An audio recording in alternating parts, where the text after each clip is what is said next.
లూకాసు వార్త 23వ అధ్యాయం 34వ వచనం. లూకాసు వార్త 23వ అధ్యాయం 34వ వచనం.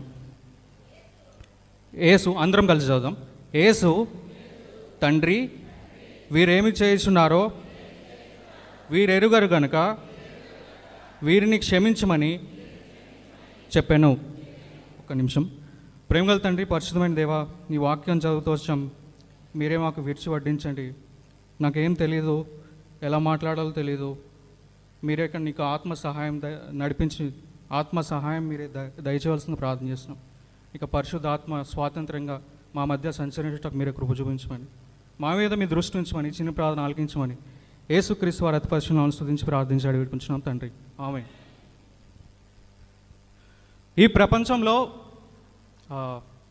ఒక మానవుడు ఇంకో మానవుడిని హింసించడానికి కొన్ని పద్ధతులని ఉపయోగించడం జరిగింది. సో వాటిని ఒక్కసారి జ్ఞాపకం చేసుకుంటే చాలా బాధ కలుగుతుంది. ఒక వ్యక్తి వేరొక వ్యక్తిని హింసించడానికి కొన్ని పద్ధతులు కల్పించాడు అన్నమాట. అలా క్రూరంగా, పైశాచికత్వంగా ఈ ప్రపంచంలో హింసించిన వాళ్ళు చాలామంది ఉన్నారు. మీకు హిట్లర్ తెలుసు అనుకుంటా. నాజీస్ యూదుల్ని హింసించడానికి ఒక పద్ధతి కనుక్కున్నాడు. వాళ్ళందరినీ గ్యాస్ ఛాంబర్లో పెట్టి విషవాయువు పంపించేవాడు అన్నమాట. మొత్తం అంతా క్లోజ్ చేసి విషవాయువు పంపిస్తే అందులో ఉన్న యూదులు ఆ యొక్క విషవాయువుని పీల్చేసి కోడిలు, బ్రాయిలర్డ్ కోడిలు ఉంటాయి చూసారా, అలా ఆ విధంగా మొత్తం లక్షల మంది చనిపోతూ వచ్చారు. హిట్లర్ ఆ పద్ధతిని ఉపయోగించాడు. ఇంకా కొన్ని పిక్చర్స్ కూడా ఉన్నాయి, మీరు స్కూల్లో చదువుకున్నట్లయితే. ఎంతగా హింసించేవాడంటే, ఒక తీగ ఉండేది, ఇలా ఇక్కడి నుంచి ఇక్కడ వరకు ఒక తీగ, ఆ తీగ మీద తలకాయ పెట్టుకుని పడుకునేవాళ్ళు అన్నమాట. పగలంతా పనిచేసేవాడు, ఆ తీగ మీద పడుకోబెట్టేవాడు. రాత్రి గుంపులుగా 100 మందిని తీసుకెళ్ళి ఆ గ్యాస్ ఛాంబర్లో పెట్టి చంపేసేవాడు అన్నమాట. హిట్లర్ మనుషుల్ని చంపడానికి ఉపయోగించిన పద్ధతి గ్యాస్ ఛాంబర్లో పెట్టి హిట్లర్ అనేవాడు నాజీస్ని, యూదుల్ని హింసించడం మనకు తెలుసు. అదేవిధంగా చాలామంది పైశాచికత్వంతో, చాలామంది వాళ్ళకు సైకిక్ మెంటాలిటీతో మనుషులను చంపడం మనం చూస్తాం. ఇంకా మనం చూసినట్లయితే స్టాలిన్ అనే ఒక ఆయన ఉంటాడు, సద్దాం హుసేన్ అని ఒక ఆయన ఉన్నాడు, ఇంకా ఫిడెల్ కాస్ట్రో అని ఉన్నారు. సో వీళ్ళందరూ చాలా క్రూరంగా మనుషులను చంపడానికి పద్ధతులను ఉపయోగించారన్నమాట. కొంతమంది ఏమో నూనెలో వేసేవారు.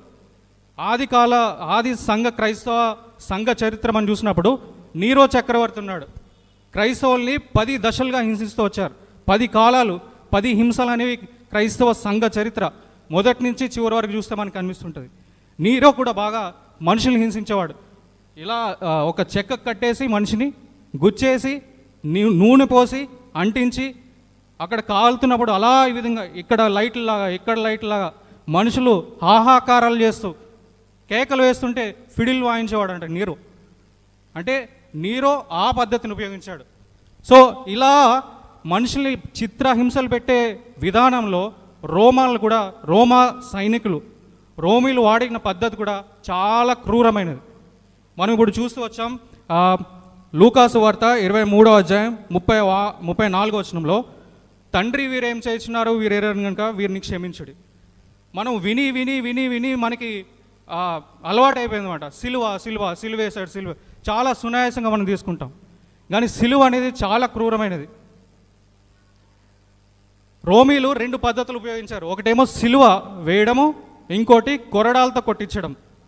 సో ఈ కొరడాలు ఎలా ఉంటాయని నేను కొన్ని ఆర్టికల్స్ చదివితే, ఫ్లాగెల్లం అని అంటారన్నమాట కొరడాని. ఫ్లాగెల్లం, ఇంగ్లీష్లో ఫ్లాగెల్లం. కొరడాల్లో రకరకాలు ఉన్నాయన్నమాట.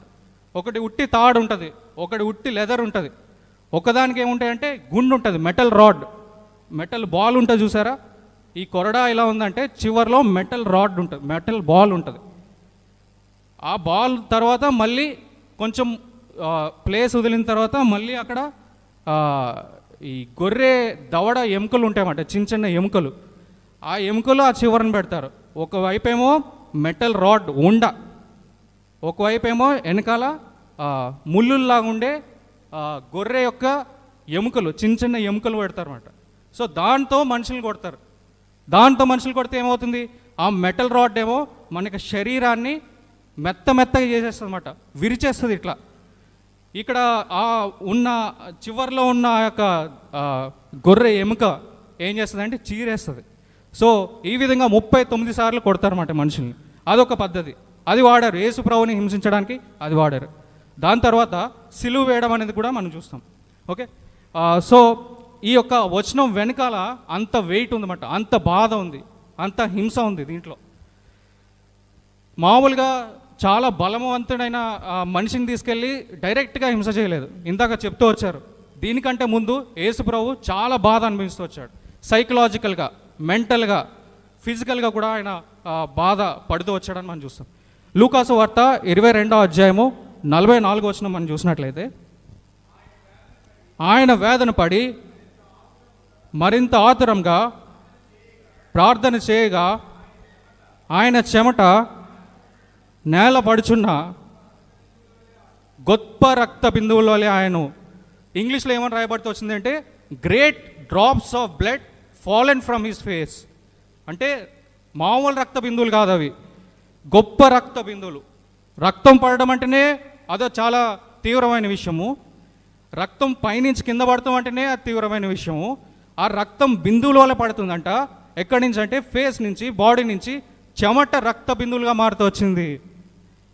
ఉట్టి రక్త బిందువులు కాదు, గొప్ప రక్త బిందువులు, లార్జ్ డ్రాప్స్ ఆఫ్ బ్లడ్ అని దేవుని వాక్యంలో రాయబడుతూ వచ్చింది. ఇంగ్లీష్లో అయితే లార్జ్ డ్రాప్స్ ఆఫ్ బ్లడ్. అవి ఎలా పడుతూ వచ్చాయంటే ఆయన వేదన పడి ప్రార్థన చేస్తుండగా చెమట నేల పడుచున్న గొప్ప రక్త బిందువుల వల్లే మారేను. చెమట అనేది మనందరికీ స్వెట్ పోర్స్ ఉంటాయన్నమాట, చిన్న చిన్నగా కన్నాలు ఉంటాయి, దాంట్లో చెమట వస్తుంటుంది. యేసు ప్రభు ఎంతగా ఆయన ఆతురపడి ఎంత వేదనతో ప్రార్థన చేస్తూ వచ్చాడంటే ఆయన స్వెట్ పోర్స్లోంచి చెమట రావట్లేదు, రక్తం బయటకు వచ్చేస్తుంది, రక్త బిందువులుగా మారుతూ వచ్చింది. ఆయన ప్రార్థనలో అంత హింసింపబడుతూ వచ్చారు, అంత వేదన పడుతూ వచ్చాడు. ఇది సిలువ వేయలేదు, ఇంకా సిలువ వేయడానికే ముందే ఆయన రక్తం కారుస్తూ వచ్చాడు. మనకి ఏదైనా దెబ్బ తగిలినప్పుడు, ఏదైనా దెబ్బ తగిలింది, కాలు ఇరిగిపోయింది, కాలుకి దెబ్బ తగిలింది, నన్ను ఒకసారి ట్రాక్టర్ గుద్దింది, నా చెప్పు మొత్తం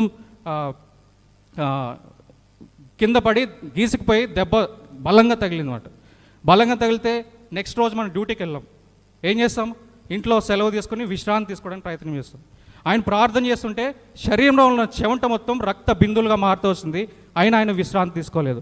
మనిషి ఆరోగ్యంగా ఉండాలంటే నిద్ర ఉండాలి, ఆహారం ఉండాలి, మూడవది నీళ్ళు ఉండాలి. నిద్ర ఉండాలి, ఆహారం ఉండాలి, నీరు, పానీయం తీసుకోవాలి. ఈ మూడు ఉంటే మనిషి బలంగా ఉంటాడు. యేసు ప్రభు నిద్రపోయేది చాలా తక్కువ. ఆయన పగలంతా పరిచయం చేస్తాడు, రాత్రి ఒలివులో కొండకు వెళ్ళి ప్రార్థన చేస్తాడని చాలా సందర్భాలు ఉంటాయి. ఒక సందర్భంలో చూస్తే వాళ్ళు ఓడో ప్రయాణం చేస్తుంటే అమరమున నిద్రపోయాడు. అంటే ఆయనకి నిద్రపోవడానికి కూడా సమయం లేదు. యేసు ప్రభు జీవితంలో ఆయన తండ్రి చిత్తానికి ఎంత విలువ ఇచ్చాడంటే ఆయనకి నిద్రపోవడానికి కూడా సమయం లేదు. సరైన నిద్ర లేదు సిలువ వేయడానికి ముందు. ఆయన మంచిగా దిట్టంగా ఆరోగ్యంగా ఉండి సిలువ వేయలేదు ఆయన్ని. ఆయన నిద్ర లేకుండా చెమటంతా రక్త బిందులుగా మారిన తరువాత ఆయన్ను సిలువ వేస్తూ వచ్చారు. ఇంకా ఆ ముందు రాత్రి మనం చూసినట్లయితే, ఇందాక చెప్పారు కదా, ముందు రాత్రి యేసు ప్రభువుని సిలువ వేయడానికి ముందు ఆయన్ని ఫస్ట్ అన్న దగ్గర తీసుకెళ్తారు, తర్వాత కయప దగ్గర తీసుకెళ్తారు, తర్వాత పిలాతు దగ్గర తీసుకెళ్తారు, తర్వాత హేరోద్ దగ్గర తీసుకెళ్తారు, మళ్ళీ తర్వాత పిలాతు దగ్గరికి తీసుకొస్తారు. ఇన్ని స్టేజెస్లో ఆయన హింసిస్తూ వచ్చారు. ఆయన ఏ విధంగా హింసించారు? సిలువ వేయడానికంటే ముందు బ్యాక్గ్రౌండ్ ఏంటంటే చూడండి, మార్కు సువార్త 14వ అధ్యాయము, మార్కు సువార్త 14వ అధ్యాయము 1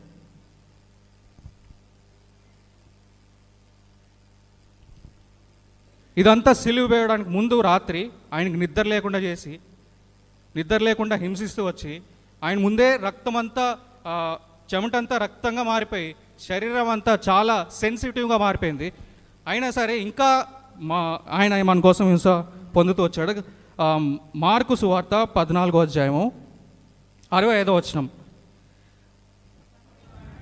కొందరు ఆయన మీద ఉమ్ము వేసి ఆయన ముఖమునకు ముసుగు వేసి ఆయనను గుద్దుచు ప్రవచింపుమని ఆయనతో చెప్పసాగరి. బంట్రౌతులను ఆయన్ను అరచేతులతో కొట్టి పట్టుకొనిరి. చూసారా, రాత్రంతా ఆయనకి నిద్ర లేదు, ముసుకేస్తారంట మీద, ముసుకేసి గుద్దుతారంట. గుద్దిన తర్వాత ఎవరు ప్రవచించారో చెప్పండి అని హేళన. సామెతల గ్రంథంలో ఒక వచనం రాయబడుతూ వచ్చింది ఏంటంటే, బుద్ధిహీనునికి చెడ్డ పనులు చేయుట ఆటగా ఉన్నది, వివేకికి జ్ఞాన పరిశ్రమ చేయుట అట్టిదే అని రాయబడుతూ వచ్చింది. ఇక్కడికి వీళ్ళకి ఆటగా ఉందన్నమాట. ముసుగేస్తున్నారు, గుద్దుతున్నారు, తర్వాత ఎవరు ప్రవచించారో చెప్పంటున్నారు. కొందరు ఆయన మీద ఉమ్ము వేశారని రాయబడుతూ వచ్చింది. మత్తయి సువార్తలో ఆయన మీద ముఖం మీద ఉమ్మేశారని రాయబడుతూ వచ్చింది. రాత్రంతా ఆయన మీద ముసుగేస్తారు, గుద్దుతారు, ఆట ఆడుతున్నారు అన్నమాట దేవునితో. ముందే ఆయన శరీరం అంతా రక్తంతో అది ప్రార్థన చేసిన బిందువుల వల్లే కారిపోయిన తర్వాత సెన్సిటివ్గా మారిపోయిన ఆయన శరీరం మీద ముసుగు వేశారు, ముసుగు వేసి గుద్దుతున్నారు. కింద చూస్తే బంట్రౌతులు ఆయన్ను అరచేతులతో కొట్టారంట. బంట్రౌతులు సైనికులు, సోల్జర్స్ అనే వాళ్ళు చాలా బలంగా ఉంటారు, దృఢంగా ఉంటారు. చాలా ట్రైనింగ్ అయిన తర్వాత, చాలా ప్రాసెస్ అయిన తర్వాత వాళ్ళని రిక్రూట్ చేసుకుంటారు. అటువంటి సోల్జర్స్ ఆయనను అరచేతులతో కొడుతున్నారు. అరచేయ అంటే ఈ ముందు పాటుతో యేసుప్రభుని తేడావాడ కొడుతూ ఉన్నారు. నిద్రపోనీయట్లేదు, రాత్రంతా నిద్రలేదు, రాత్రంతా హింసిస్తూ వచ్చారు. ఇది అన్యాయంగా చేస్తూ వచ్చారు. యాక్చువల్గా ప్రధాన యాజకుడు ఈ విషయం చేయకూడదు, అధికారి చేయాలి, పిలాతు చేయాలి, కానీ అన్యాయంగా ఆయన హింసిస్తూ వచ్చారు.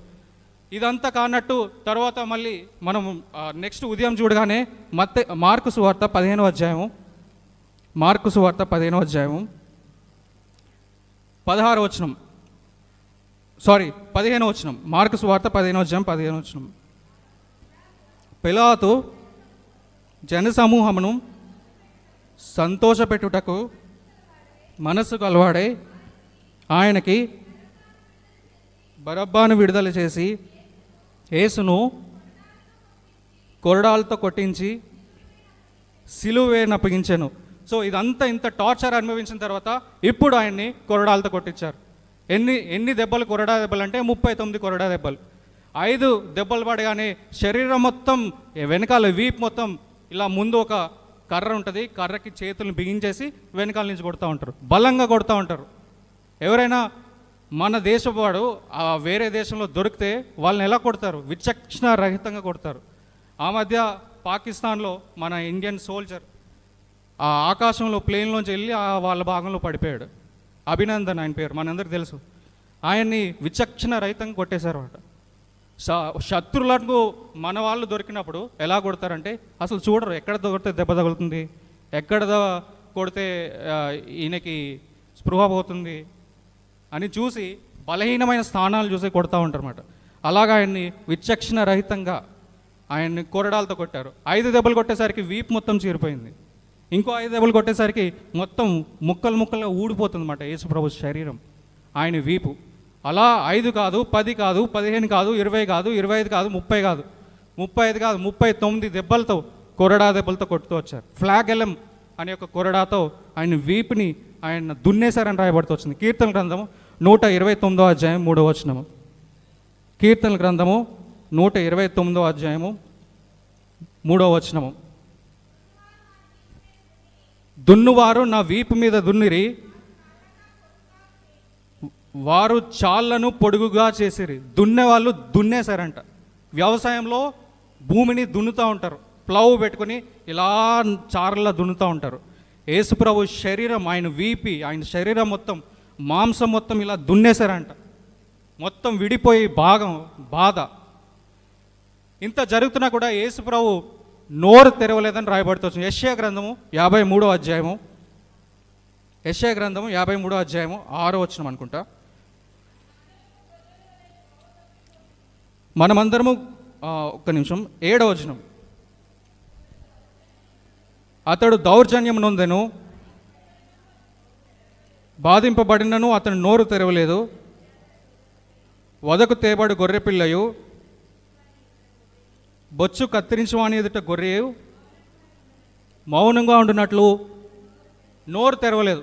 ఇంత హింస పడుతున్నా కూడా ఒక్కసారి కూడా యేసుప్రభు నోరు తెరవలేదని దేవుని వాక్యంలో రాయబడుతూ వచ్చింది. సో ఆయన్ని తీసుకుని వచ్చారు, రాత్రంతా హింస పెట్టారు, కొరడాలతో కొట్టించారు. కొరడాలతో కొట్టించిన తర్వాత మార్కు సువార్త 14వ అధ్యాయం, మార్కు సువార్త 14వ అధ్యాయము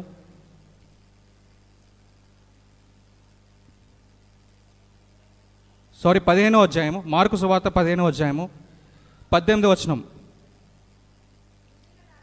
యూదుల రాజా 17 వచనం చదువుదామా. ఆయనకు ఊదారంగు వస్త్రము తొడిగించి ముండ కిరీటమును ఆయన తల మీద పెట్టి, యూదుల రాజా నీకు శుభమని చెప్పి ఆయనకు వందనం చేయసాగరి. 19 వచనం కూడా. మరియు రెల్లుతో ఆయన తల మీద కొట్టి ఆయన మీద ఉమ్మివేసి మోకాళ్ళుని ఆయనకు నమస్కారం చేశారు. సో ఒక స్టేజెస్గా యేసుప్రభుని హింసిస్తూ వచ్చారు. ముందు రాత్రంతా ఆయన ప్రార్థన చేశాడు, శరీరం అంతా సెన్సిటివ్ అయిపోయింది. నెక్స్ట్ రాత్రంతా ఆయన్ని గుడ్డ వేసి ముఖం మీద ముసుగు వేసి ఆయన హింసించారు. అదే అయిపోయిన తర్వాత కొరడాలతో కొట్టించారు. అదే అయిపోయిన తర్వాత మళ్ళీ తల మీద ముండ్ల కిరీటం పెట్టారు. ముండ్ల కిరీటం పెట్టి రెల్లుతో ఒక కర్రతో దాన్ని కొట్టారంట. అదే అయిపోయిన తర్వాత భారమైన సిలువను మోయాలి. ఎంత దూరం మోయాలి? 600 మీటర్లు మోసారని హిస్టరీ చదివితే మనకు అర్థమవుతుంది అన్నమాట. 600 మీటర్స్ దేవుడు భారమైన సిలువను యేసుక్రీస్తు ప్రభు మోస్తూ వచ్చాడు. సో ఇదంతా అయిన తర్వాత అప్పుడు సిలువ వేశారన్నమాట. ఇంత బ్యాక్గ్రౌండ్, ఇంత హింస జరిగిన తర్వాత అప్పుడు సిలువ వేశారు. సాధారణంగా చాలామంది వ్యక్తులు ఆయన కొట్టిన దెబ్బలకి, కొరడాలు కొట్టిన దెబ్బలకి, పెట్టిన హింసకి అప్పటికే చచ్చిపోతారు అన్నమాట. సిలువ వేయకముందే చాలామంది చచ్చిపోతారు. రోమా సైనికులు కొన్ని వేల మందికి అలా సిలువ వేస్తూ వచ్చారు. చాలామంది చచ్చిపోయారు. కానీ ఈ కేసు డిఫరెంట్గా ఉందన్నమాట. ఈ నోరు తెరవట్లే, అందరు దూషిస్తారు, హింసిస్తారు, తిడతా ఉంటారు అన్నమాట. నోటికి వచ్చినట్టు తిడతా ఉంటారు, బాధని హింసని తట్టుకోలేక. కానీ యేసుప్రభు నోరు తెరవట్లే. తర్వాత సిలువ వేస్తూ వచ్చారు. సిలువ ఎలా వేస్తారంటే చేతుల్లో మేకులు, పాదాల్లో మేకులు కొట్టేసి సిలువకు పెడతారు. ఆయనకి ఒక 6 ఇంచెస్ 6 ఇంచులు పొడవు ఉండే మేకులతో కొడతారు అన్నమాట. సుత్తితో కొడతారు. సిలువ వేసే విధానాలు ఉన్నాయి. కొంతమందికి మేకులు లేరు, జస్ట్ తాళ్ళలో కట్టేసి అలా వదిలేస్తారు అన్నమాట. అన్నం పెట్టరు, నీళ్ళు ఇవ్వరు. అలా వారం రోజులు, 10 రోజులు, 15 రోజులు, 20 రోజులు అలా టైం అలా వదిలేస్తే ఆకలికి చచ్చిపోతారు అన్నమాట. కొంతమందిని తొందరగా చంపేయాలి, అప్పుడు వాళ్ళు చేతుల్లో మేకులు కొడతారన్నమాట. మేకులు కొట్టే స్థానం కూడా ఇక్కడ కొట్టారన్నమాట. మనకి ఫోటోల్లో చూస్తే ఇక్కడ కొట్టారని చూపిస్తారు, కానీ కింద కొట్టారన్నమాట మేకులు. ఎందుకంటే ఇక్కడ కొడితే బాడీ వెయిట్ని తట్టుకోవాలి. బాడీ వెయిట్ని తట్టుకోవాలంటే కొంచెం ఇంకా కింద కొట్టే. ఇక్కడ కొడితే బాడీ వెయిట్ తట్టుకోలేక ఇదంతా చీరిపోయి మనిషి కింద పడిపోతాడు అన్నమాట. కాబట్టి ఆయన సిలువ మేకులతో కొట్టారు. కొట్టిన తర్వాత పాదాల్లో మేకులు కొట్టారు. సో ఇదంతా ఇంత బ్యాక్గ్రౌండ్ ఇంత హింస పెట్టిన తర్వాత యేసుప్రభుని మేకులతో సిలువ కొట్టారని రాయబడుతూ వచ్చింది. కొన్ని ఆర్టికల్స్ రాశారు సిలువ గురించి. సిలువ వేసినప్పుడు వ్యక్తి ఎలా ఉంటాడని. సిలువ వేసినప్పుడు ఊపిరి పీల్చుకోవడం కష్టం అన్నమాట. ఎందుకంటే చేతులకు మేకులు, కింద పాదాలు మేకులు. పాదం కూడా స్ట్రైట్ ఇలా ఉంటుంది, దాన్ని ఇలా టిల్ట్ చేయాలన్నమాట. 45 డిగ్రీల్లో టిల్ట్ చేసి మేకులు కొడతారు. కాబట్టి మీరు సిలువ దృశ్యాలు చూసినప్పుడు కూడా ఇట్లా టిల్ట్ ఉంటుంది అన్నమాట కింద పాదాల దగ్గర. సో బరువు అంతా పాదాల మీద పడుతుంది. మనిషి కిందకు కృంగిపోతాడు. ఊపిరితిత్తులు అనేవి ఇట్లా దగ్గరికి అయిపోతుంది అన్నమాట. మనిషి ఊపిరి తీసుకోవాలంటే లోపలికి బయట ఇది వదులుతూ ఉండాలి. ఏం వదులుతూ ఉండాలి? గాలి వదులుతూ ఉండాలి. ఊపిరి తీసుకోవడం కూడా కష్టం అన్నమాట. సిలువ మీద ఉన్నప్పుడు ఒక వ్యక్తి ఊపిరి పీల్చుకోవడానికి ఫస్ట్ కింద ఉంటాడు, తర్వాత 6 ఇంచెస్ పైకి జరుగుతాడు అన్నమాట. 12 ఇంచెస్ పైకి జరుగుతాడు ఊపిరి పీల్చుకోవడానికి. ఊపిరి పీల్చుకుంటాడు, మళ్ళీ బరువు కిందకి లాగేస్తుంది, మళ్ళీ కిందకి వెళ్ళిపోతాడు. మళ్ళీ ఊపిరి పీల్చుకోవడానికి మళ్ళీ పైకి వెళ్ళాలి, మళ్ళీ కిందకి రావాలి. సో ఈ విధంగా సగటున ఒక మనిషి నిమిషానికి 10 సార్లు, 12 నుంచి 20 సార్లు ఊపిరి పీల్చుకోవాలి. ఊపిరి పీల్చుకుంటాం మనకు తెలియకుండా. యేసుప్రభు సిలువ మీద 10 సార్లు, కనీసం 10 సార్లు నిమిషానికి. ఒక నిమిషానికి 10 సార్లు అంటే గంటకి ఎన్నిసార్లు? 60 సార్లు. ఒక నిమిషానికి 10 సార్లు ఊపిరి పీల్చుకోవాలి. గంటకి 60 నిమిషాలు, 600 సార్లు ఊపిరి పీల్చుకోవాలి. యేసుప్రభు ఎన్ని గంటలు ఉన్నాడు సిలువ మీద? 6 గంటలు ఉన్నాడు. 6 గంటలు అంటే ఎన్నిసార్లు మొత్తం? 3600 సార్లు ఆయన ఊపిరి పీల్చుకోవడానికి కష్టపడుతుంటాడు అనమాట. పైకి కిందికి బరువేమో కాళ్ళ మీద పడుతూ ఉంటుంది, కండరాలన్నీ వదిలేస్తూ ఉంటాయి. చరిత్రకారులు ఏం చెప్తున్నాడంటే యేసుప్రభుని సిలువ వేసిన కొన్ని నిమిషాలకి ఆయన బోన్స్ అన్ని డిస్లొకేట్ అయిపోయినాయి అన్నమాట. కీర్తన గ్రంథము 22వ అధ్యాయం 14 వచనం.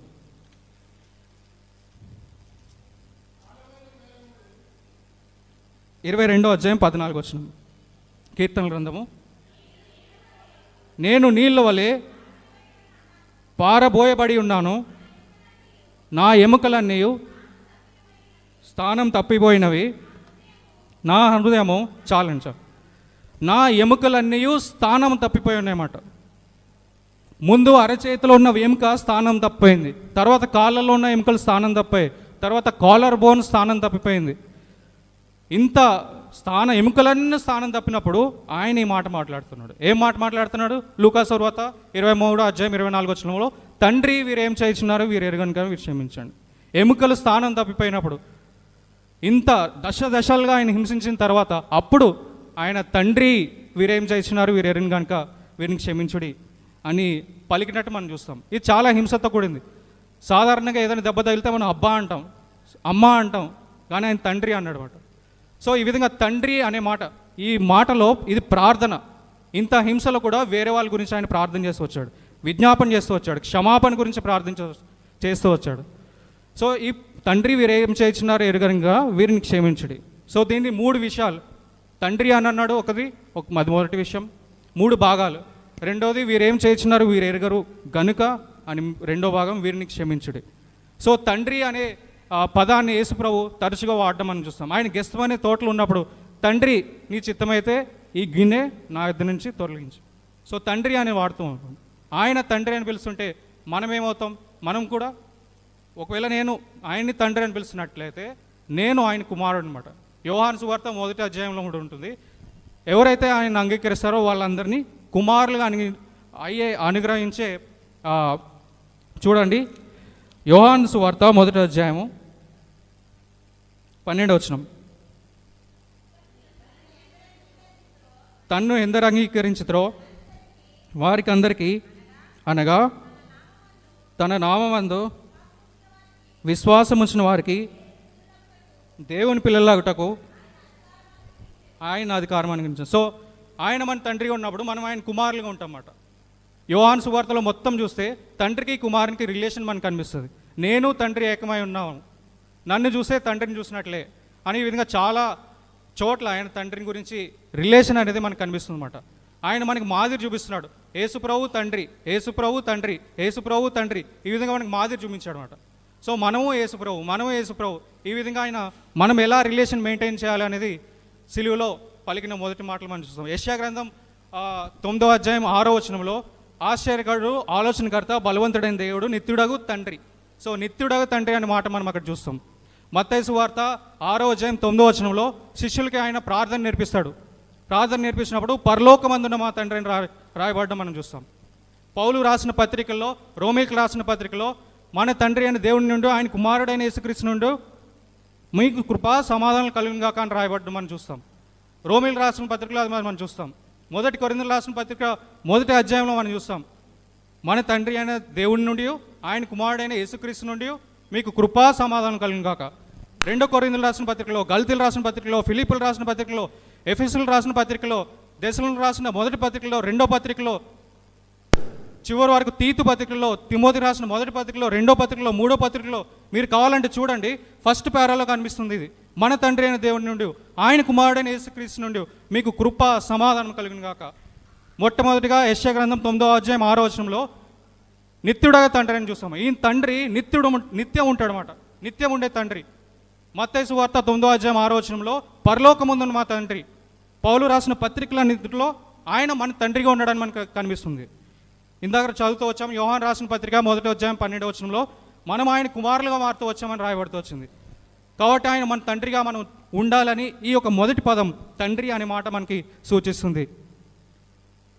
యూజువల్గా ఈ తండ్రి అనే మాట పలికేసరికి అక్కడ ఉన్న వాళ్ళందరూ చాలా ఆశ్చర్యపడ్డారు అనమాట. యూజువల్గా ఎవరు తండ్రి అని పిలవరు. మొట్టమొదటి మాట బూతులు వస్తాయి నోటి నుంచి, మొట్టమొదటి మాట దూషణ వస్తుందన్నమాట. పేతులు రాసిన మొదటి పత్రిక 2వ అధ్యాయం 23వ వచనం,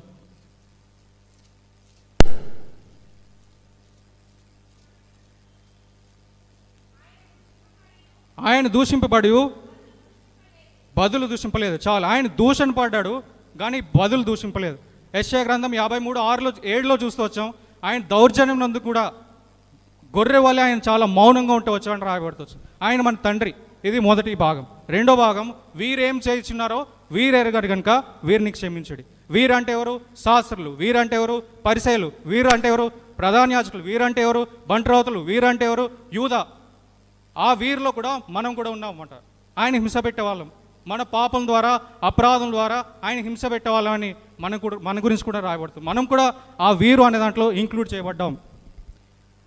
వీరు ఆయన లోక పాపములను మోసుకొని పోవు గొర్రెపిల్ల. లోకంలో ఉన్న అందరి పాపాలు ఆయన మీద వేసుకుంటూ వచ్చాడు. అది వీరు. హెబ్రీయులకు రాసిన పత్రిక 6వ అధ్యాయం 5వ వచనంలో,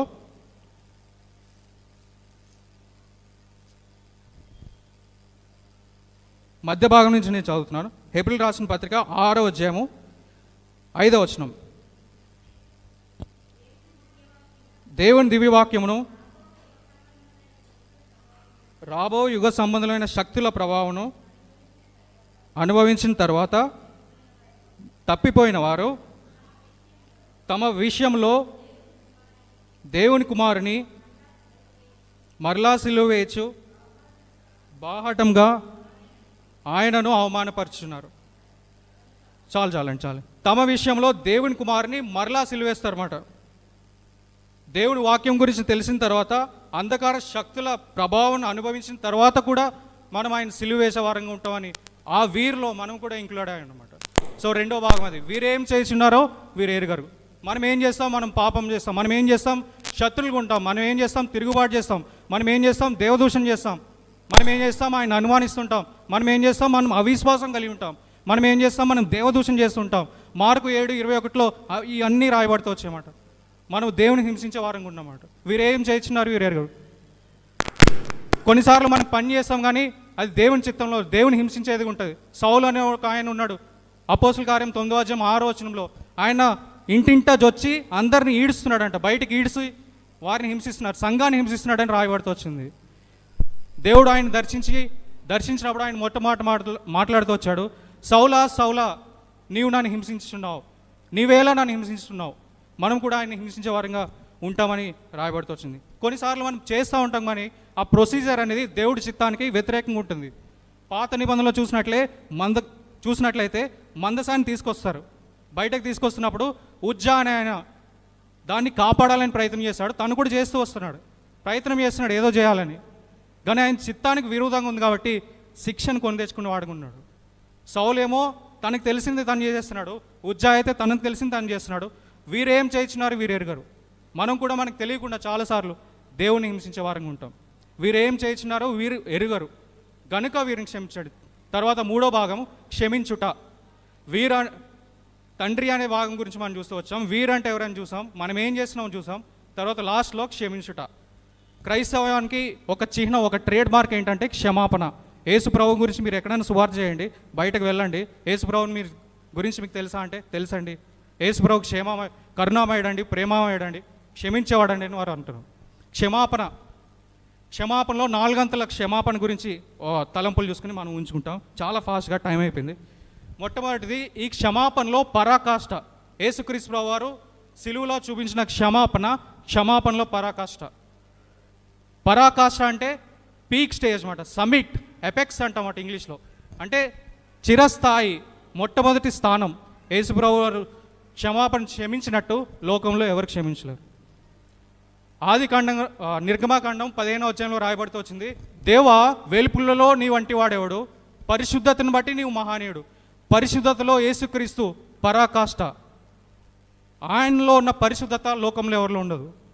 కీర్తన గ్రంథం 36వ అధ్యాయం 5వ వచనం రాయబడుతూ వచ్చింది, యెహోవా నీ కృప అంతరిక్షం నంటుచున్నది, నీ సందత్వము ఆకాశం నంటుచున్నది.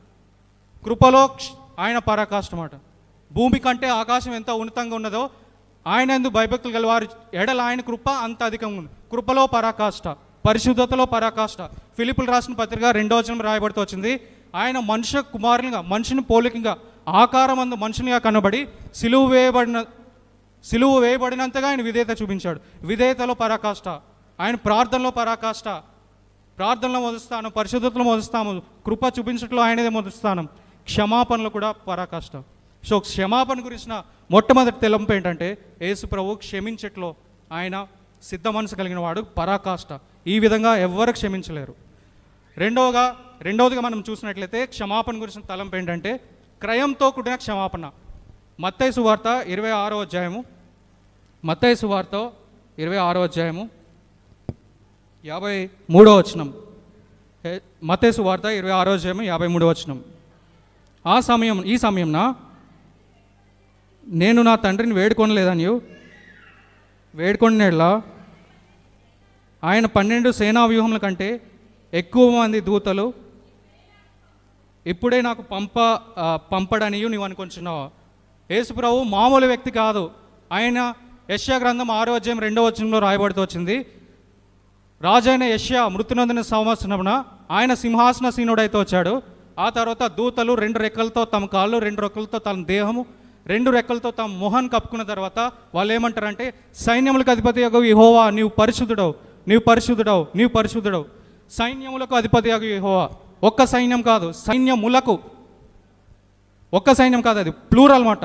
ఒక సైన్యానికి అధిపతి, ఇంకో సైన్యానికి అధిపతి, ఇంకో సైన్యానికి అధిపతి, అలా సైన్యములన్నిటికీ అధిపతి ఆయన. ఆయన సిలువల్లో వేలాడుతుంటే సైన్యాలు ఊరుకుంటాయా? నిర్గమకాండంలో మనం చూసినట్లయితే ఫరో అనే రాజు తన యొక్క జనాన్ని విడిపించినప్పుడు ఆయన సైన్యం దేనికి ఆయన సైన్యం అంటే, ఆయన సైన్యంలో కప్పలు ఉన్నాయి, ఆయన సైన్యంలో పేలు ఉన్నాయి, ఆయన సైన్యంలో దద్దుర్లు ఉన్నాయి. దద్దుర్లు సరిపోయింది, ఆయన బిగుసు కూర్చున్న రాజు కాళ్ళ బేరానికి వచ్చాడు, తీసుకెళ్ళిపోండి, తీసుకెళ్ళిపోండి, తీసుకెళ్ళిపోండి. సైన్యములకు అధిపతి యెహోవా, అనేక సైన్యములకు అధిపతి. ఆయన తలంచుకుంటే 12 సేనా వ్యూహాలు అప్పుడే పంపించగలడు. ఒక్క వ్యూహం అంటే 6,000 మంది సైన్యం అని కింద రాయబడుతూ వచ్చింది ఫుట్ నోట్లో. 12 సేనా వ్యూహాలు అంటే 72,000 మంది అప్పుడే వచ్చి మొత్తం అంత నాశనం చేసేయగలరు. నేను అనుకుంటున్నా సిలువ వేయబడిన సందర్భంలో ఆకాశంలో జరుగుతున్న ఆరాధన ఒక్కసారి స్తంభించిపోయింది అనుకుంటా నేను. దూతలందరూ చూస్తున్నారు, ఇటువైపు నుంచి దురాత్మ శక్తులన్నింటినీ చూస్తున్నాయి, ఇటువైపు నుంచి సైనికులు చూస్తున్నారు, ఇటువైపు నుంచి సిలువ వేసిన వారు చూస్తున్నారు. ఏం మాట్లాడతాడు ఈయన?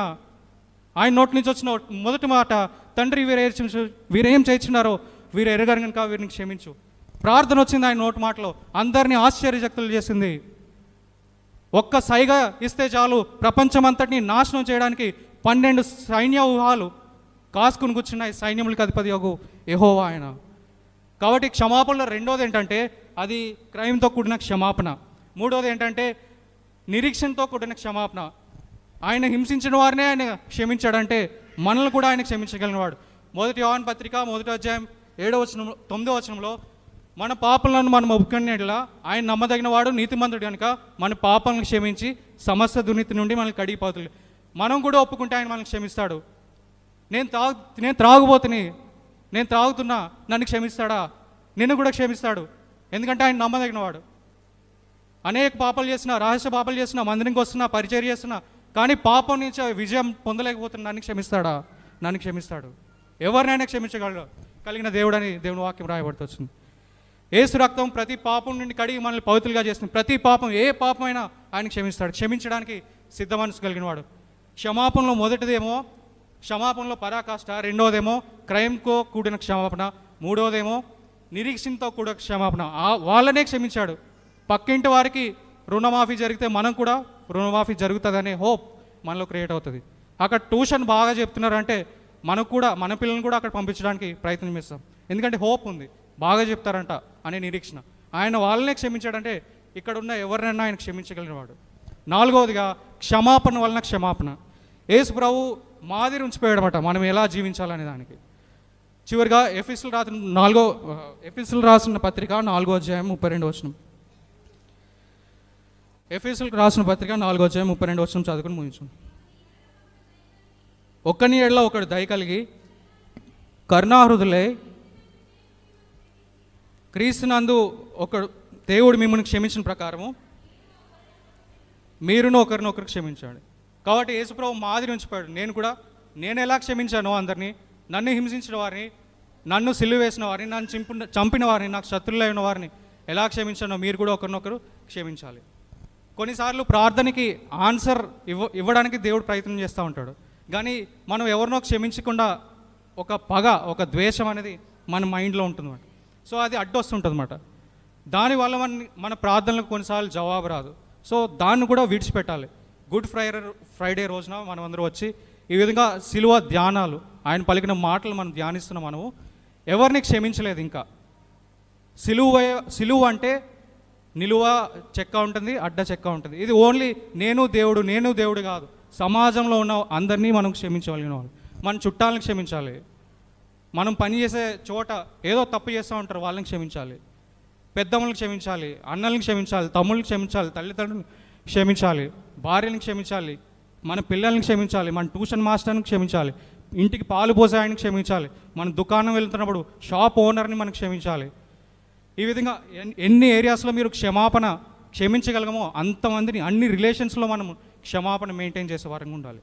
కాబట్టి ఈ విధంగా ఈ 4 గంటల క్షమాపణ మనం కూడా దృష్టిలో పెట్టుకుని ఈ విధంగా ఎఫెసీయులకు రాసిన పత్రిక 4:32 ప్రకారం మనం కూడా దేవుడు ఎలా క్షమించాడో మనం కూడా అందరినీ క్షమించే బదులమే ఉన్నాం. దేవుడి వాక్యం దీవించుకుంటాం.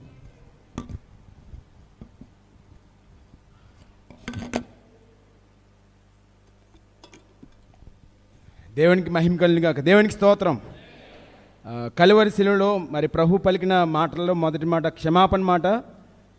ఆయన మనల్ని క్షమించిన ప్రకారం మనం కూడా ఒకరినొకరు మరి అన్ని సందర్భాల్లో అన్ని విషయాల్లో క్షమించాలని దేవుని సేవకుల ద్వారా మరి అనేకమైన వాక్య భాగాలు మన ముందుకు తీసుకురాబడ్డాయి. అలాగూ చేయడానికి ప్రభు మనందరికీ సహాయం చేయండి గాక.